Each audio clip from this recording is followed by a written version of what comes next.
पति पत्नी एक दूसरे से बहुत गहरा प्यार करते हैं। इतना प्यार होता है कि वो एक दूसरे के साथ जीने की और साथ मरने की कस्में खाते हैं। दोनों पति पत्नी एक कंपनी में नौकरी करते हैं। उनकी अभी अभी शादी हुई है और शादी के बाद वो कंपनी से घर लौट रहे थे, तभी उनका भीषण एक्सीडेंट होता है। एक्सीडेंट ऐसा होता है कि दोस्तों दोनों ऐन मौके पर ही इस दुनिया से चले जाते हैं। जब दोनों इस दुनिया से चले जाते हैं तो इन पति पत्नी के लिए सभी रिश्तेदार बहुत भावुक होते हैं और बहुत विलाप करते हैं। क्यों करते हैं कि दोनों पति पत्नी एक दूसरे के साथ बहुत सुंदर लगते थे। दोनों पति पत्नी ने एक साथ रहकर पढ़ाई की थी। एक ही कॉलेज से इन लोगों ने अपनी डिग्री प्राप्त की थी और बचपन से ही दोनों एक साथ रहते थे। लेकिन मालिक को शायद ये सब कुछ मंजूर नहीं था।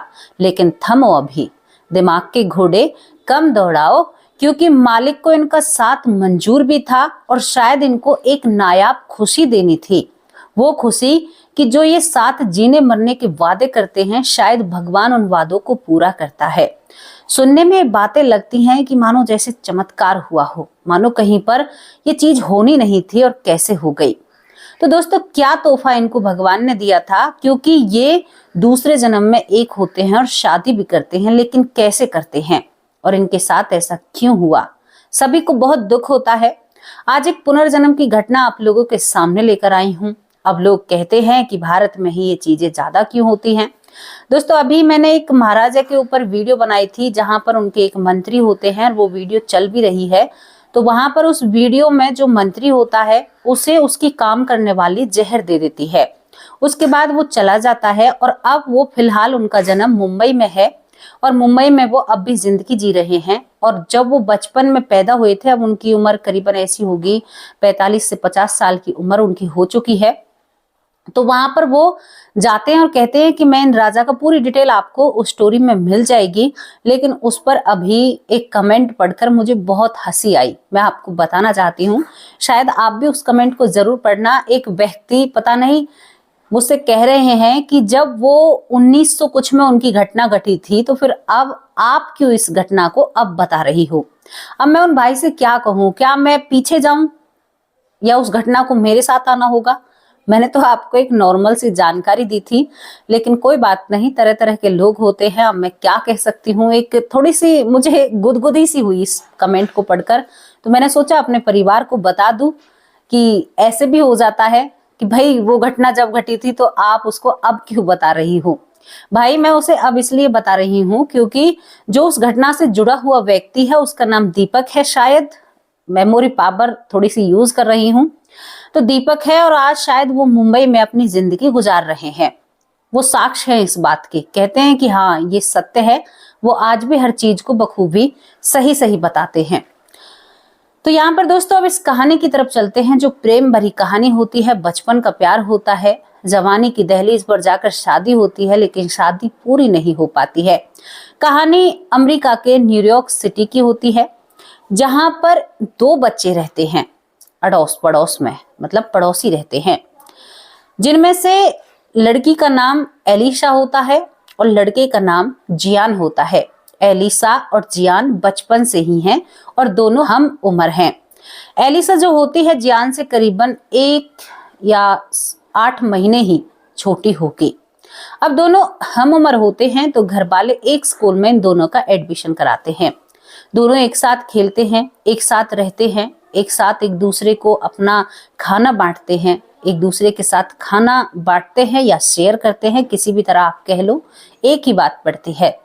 दोनों में धीरे धीरे इन लोगों को भी नहीं पता होता, इन बच्चों को भी, जो एलिशा होती है और जियान होता है, जब ये 8वीं 9वीं क्लास में आते हैं तो इन दोनों को भी नहीं पता होता कि हम दोनों में जो रिश्ता कायम हो रहा है हम उसे किस चीज का नाम दें, क्योंकि ये दोनों एक पल के लिए भी एक दूसरे के बिना नहीं रह पाते थे।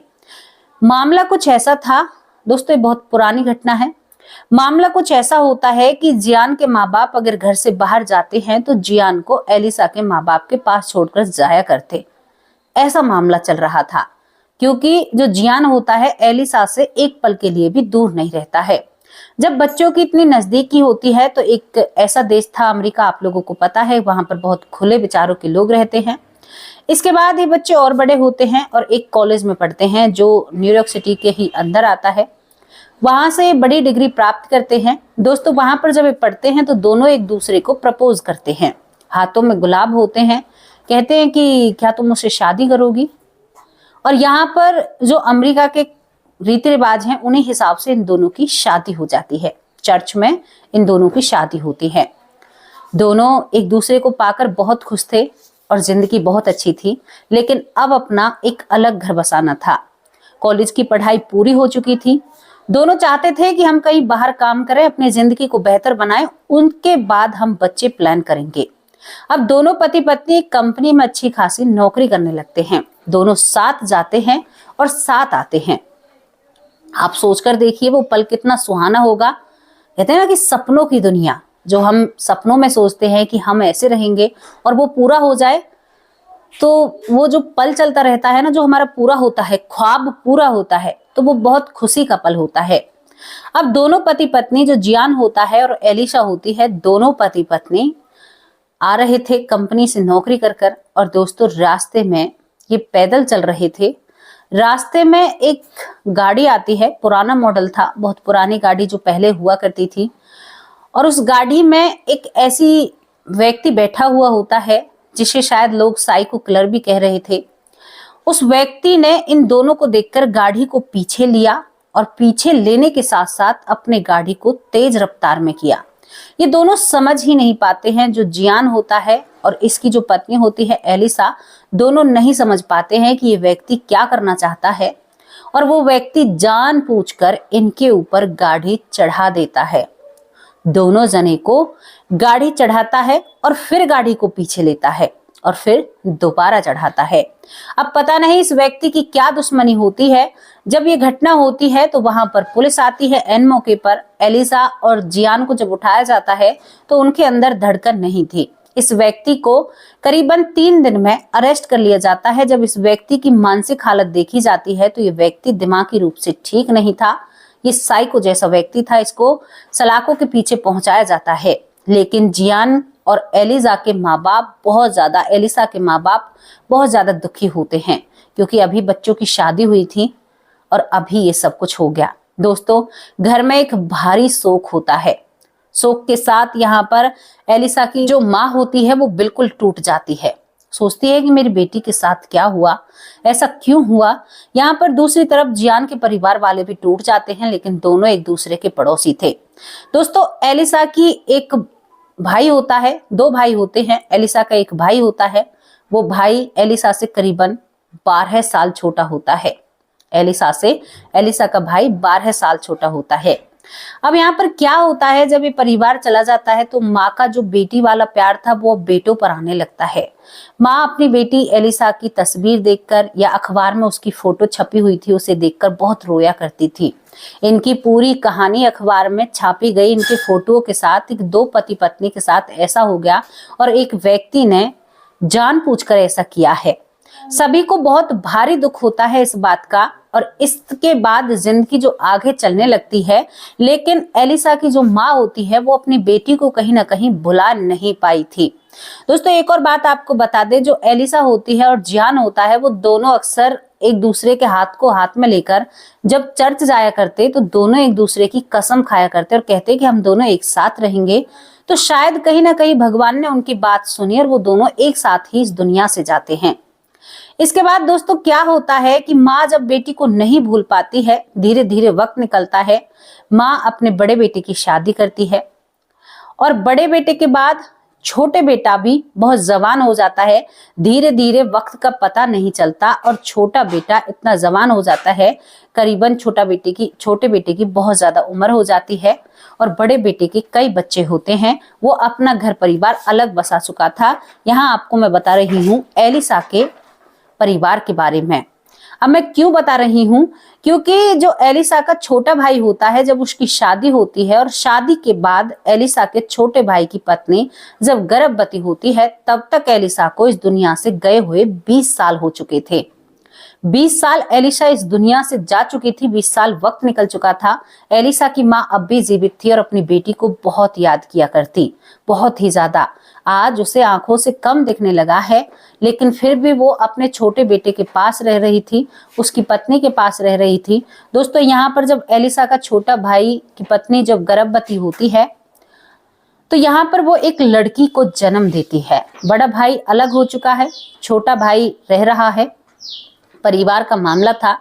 जब एक बेटी का जन्म होता है तो यहाँ पर छोटा बेटा भी कहता है एलिसा की माते की माँ हम कहीं और रहना चाहते हैं। तो वो कहती है कि बेटा मैं किसके सहारे रहूंगी, तुम्हारे पिता भी इस दुनिया में नहीं रहे हैं।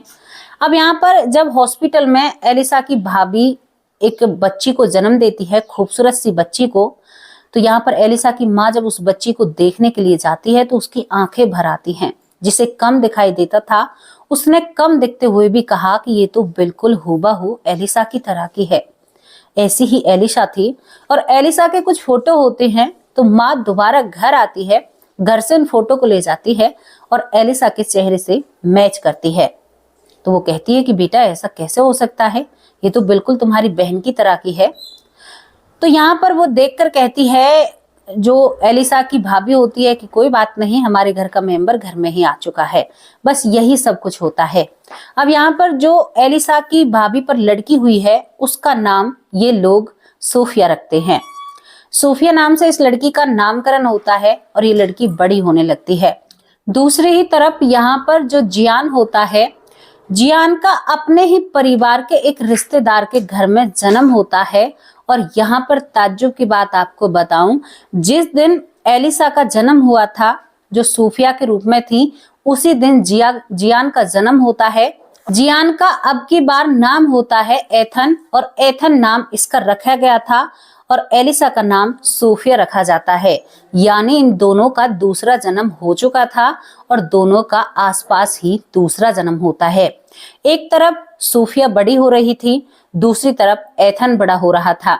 दोनों ही बड़े होते हैं और जैसे ही ये बच्चे 3 साल के पहलू में पहुंचते हैं, वैसे ही यहाँ पर जो एलिसा थी, जो इस जन्म में सूफिया होती है, सूफिया अपनी माँ से, जो पिछले जन्म की उसकी भाभी लगेगी, वो कहती है कि मुझे तो जियान से मिलना है।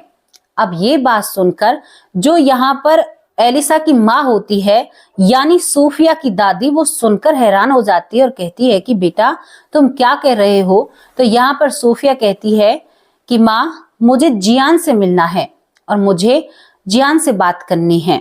3 साल की बच्ची जब ये बातें करती है तो उसे चुप करा दिया जाता है। शायद ये लोग समझते हैं कि ऐसा ही कुछ चल रहा है, लेकिन जैसे ही ये बच्ची 4थी साल में चलती है तो ये कहती है अपनी दादी से कि आप तो मेरी माँ हो, मेरी मॉम हो, और ये कौन है।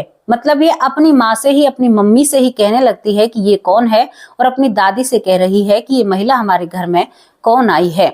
तो यहाँ पर जो एक माँ को संदेह था कि ये मेरी बेटी दोबारा आई है, जो अब दादी बनी हुई है, तो उसका शक पक्का हो जाता है। वो कहती है कि मैं कहती थी ना, अपने बेटे से कहती है कि ये एलिसा है, और एलिसा दोबारा लौट कर आई है। तो यहाँ पर एलिसा जो इस जन्म में सूफिया है, उसकी माँ उसे कसकर गले लगा लेती है और कहती है कि बेटा ये तुम्हारी मॉम है। तो बिल्कुल भी इस बात को मानती नहीं है सूफिया, कहती है कि नहीं, ये मेरी मॉम नहीं है, मॉम तो मेरी आप हो और मैं इसी घर में रही हूँ और मुझे जियान से भी मिलना है। पता है आपको, मैं और जियान साथ जा रहे थे और हमारे साथ ऐसा हादसा हुआ। तो माँ को क्लियर हो चुका था, लेकिन कहीं ना कहीं जो इस जन्म में दादी है वो भावुक हो जाती है कि तुम्हारा जियान कहाँ से लाऊं, वो तो इस दुनिया में है ही नहीं, तू तो दोबारा लौट कर आ गई, शायद मेरे रोने पर आई है या मेरी भगवान से प्रे जो मैंने की है गॉड से, उस वजह से वापस लौट कर आई है, लेकिन मैं तुम्हारा जियान कहाँ से लेकर आऊं। लेकिन दोस्तों, एक माँ को नहीं पता था कि उसकी बेटी के पति ने भी दूसरा जन्म ले लिया है। अब यहाँ पर क्या होता है कि सूफिया धीरे धीरे 6 साल की हो जाती है और उसकी जिद बढ़ने लगती है। इन जिदों से जो उसकी नई माँ बनी है, जो पिछले जन्म में भाभी थी, वो बहुत ज्यादा परेशान होती है और वो अपनी सास से कहती है कि मैं इस घर को छोड़ना चाहती हूँ, मेरी बेटी के ऊपर तुम्हारी बेटी का साया है और मैं बिल्कुल भी नहीं चाहती, क्योंकि यहाँ पर सूफिया की माँ पुनर्जन्म को नहीं मानती है। अब क्या होता है दोस्तों, जो यहाँ पर जियान था वो अपनी रिश्तेदारी में आता है यानी कि जो एथन था वो अपनी रिश्तेदारी में आता है, जियान के घर पर आता है किसी काम से। जब जियान के घर पर एथन आता है तो वहीं पर ये सूफिया होती है, और सूफिया जब जियान को देखती है तो घूरती रह जाती है और भागकर उसके पास जाती है और कहती है कि जियान तुम आ गए। तो यहाँ पर पता चलता है कि जो जियान था वो इस जन्म में जो एथन था, एथन अपने परिवार वालों को इसी तरह से परेशान कर रहा था जिस तरह से सूफिया अपने परिवार वालों को परेशान कर रही थी। ये दोनों परिवार आपस में बात करते हैं और बात करते ही इनकी आंखें खुली की खुली रह जाती हैं, क्योंकि एथन ने सूफिया को गले लगा लिया था और दोनों एक दूसरे के गालों पर प्यार दे रहे थे। और यहाँ पर जो एथन होता है सूफिया की जुल्फे संभाल रहा था और कहता है कि देखो हम अलग नहीं हुए हैं। 6 साल के बच्चे आपस में एक दूसरे से बात करते हैं, और यहाँ पर जब इनकी डेट ऑफ बर्थ निकाली जाती है, जो जन्म निकाला जाता है, तो दोनों एक ही तारीख को पैदा होते हैं। आखिर ये करिश्मा कैसे हो सकता है? दोनों परिवार मिलकर जब बातें करते हैं, और यहाँ पर जब सूफिया की माँ को, जो पिछले जन्म में इसकी भाभी है, उसको पता चलता है कि ये मामला ऐसे है, तो वो भी नतमस्तक हो जाती है। वो भी अपनी बेटी सूफिया को लेकर चर्च जाती है। ये दोनों परिवार चर्च जाते हैं और कहते हैं कि जिसको मालिक ने मिलाया है, जिसको गॉड ने मिलाया है, उनको हम कैसे अलग कर सकते हैं। और दोनों का रिश्ता अभी से ही स्वीकार कर लिया जाता है। और दोस्तों ये दोनों फिर दोबारा से बचपन से उसी जिंदगी को जीने लगते हैं जिस जिंदगी को ये पहले जी रहे थे। उसी स्कूल में पढ़ते हैं, उसके बाद उसी कॉलेज में पढ़ते हैं, और उसके बाद ऐसे ही दोबारा सब कुछ रचा जा रहा था और दोनों दोबारा शादी करते हैं। और शादी करने के बाद ये अच्छी खासी जिंदगी जीते हैं। इनके 4 बच्चे पैदा होते हैं। 4 बच्चों के साथ ये अपनी जिंदगी बहुत बेहतर बिताते हैं। तो यहाँ पर हम आप लोगों के लिए वो स्टोरी लेकर आए थे जिसमें बहुत सारी चीजें ऐसे लगती हैं सुनने में कि ऐसा कैसे हो सकता है, ऐसा तो हो ही नहीं सकता। लेकिन दोस्तों हुआ है, हमारे देश में भी नहीं हुआ है, विदेश में हुआ है। एक और स्टोरी मैं विदेश की आप लोगों के लिए लेकर आई थी जिसमें 2 बहनों का पुनर्जन्म होता है, यानी दो बहन जुड़वा बनकर पैदा होती हैं जो पहले जन्म में जुड़वा नहीं थी। तो कुछ कुछ यहाँ पर यही देखने को मिलता है, लेकिन दोनों अलग परिवारों में होते हैं क्योंकि इनका रिश्ता दूसरा बनना था। तो दोस्तों जिस भगवान को जो मिलाना होता है ना, वो हर हालत में उससे मिलाकर रहते हैं।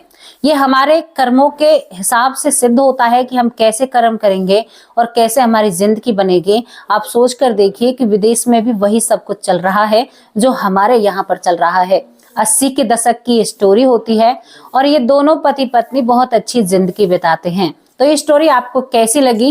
क्या आप मानते हो ऐसा होता है? भाई मैं तो बहुत अच्छे से मानती हूँ और जानती हूँ, मैं इन सभी चीजों पर विश्वास करती हूँ, लेकिन मैं अपने परिवार से जानना चाहती हूँ, जो मेरा खास और प्यारा परिवार है, कि आप लोग इन बातों को कितना मानते हो। अपने कर्मों को सही करो, अपने कर्मों का हिसाब किताब रखो। कोई भी नहीं रख रहा, आपके चलते आपके परिवार का सदस्य कोई नहीं रख रहा, लेकिन वो मालिक आपका हिसाब किताब रख रहा है। लेकिन एक हिसाब आपके पास भी रहना चाहिए, क्योंकि उस हिसाब के तौर पर आप गलत कर्मों से बच जाएंगे। आप हिसाब रखोगे कि मैंने ऐसा नहीं किया, कहीं पर मैं झूठ बोल गया या मैंने किसी के पैसे के ले लिया, तो अगर आप हिसाब किताब के पक्के होंगे तो ध्यान रहेगा, अगर मैं इसके 100 रुपए खाऊंगा तो 200 देने पड़ेंगे, क्यों ना मैं इस चीज को अभी निपटा दूं, ये सब कुछ यहीं पर खत्म कर दूं, आगे का क्यों मैटर है। देखो दोनों पति पत्नी के बीच में बचपन का प्यार था, दोनों की आत्मा एक थी, दोनों एक दूसरे को एक मानते थे। तो प्रकृति को उनको मिलाना पड़ा, प्रकृति को उनको एक साथ करना पड़ा। आज हम पति पत्नी हैं, कोई हमारे रिश्ते का प्रभाव है। जो भी रिश्ते बनते हैं ना, हमारे जो रिश्ते नाते होते हैं, कुछ ना कुछ हमारे संबंध पिछले जन्म के होते हैं, तभी हम एक दूसरे के रिश्ते में आते हैं। तो दोस्तों ये स्टोरी कैसी लगी अपनी राय कमेंट बॉक्स में जरूर रखना। लेकिन आज थोड़ी सी जल्दी है, इसी वजह से हम अपनी स्टोरी जल्दी खत्म कर रहे हैं। जो जरूरी जानकारी थी वो आपको दे दी है। जैसी भी लगी हो, सत्यता पर रखी हुई एक घटना है, इसके बारे में आपकी जो भी राय है अपनी राय कमेंट बॉक्स में जरूर रखना। कल फिर हाजिर होंगे एक और सच्ची और अच्छी स्टोरी के साथ। तब तक के लिए नमस्कार, जय हिंद, जय भारत। आप स्वस्थ रहें, मस्त रहें, अपने परिवार के साथ हंसी खुशी रहें और अपने बारे में जानकारी देते रहिएगा। जय हिंद।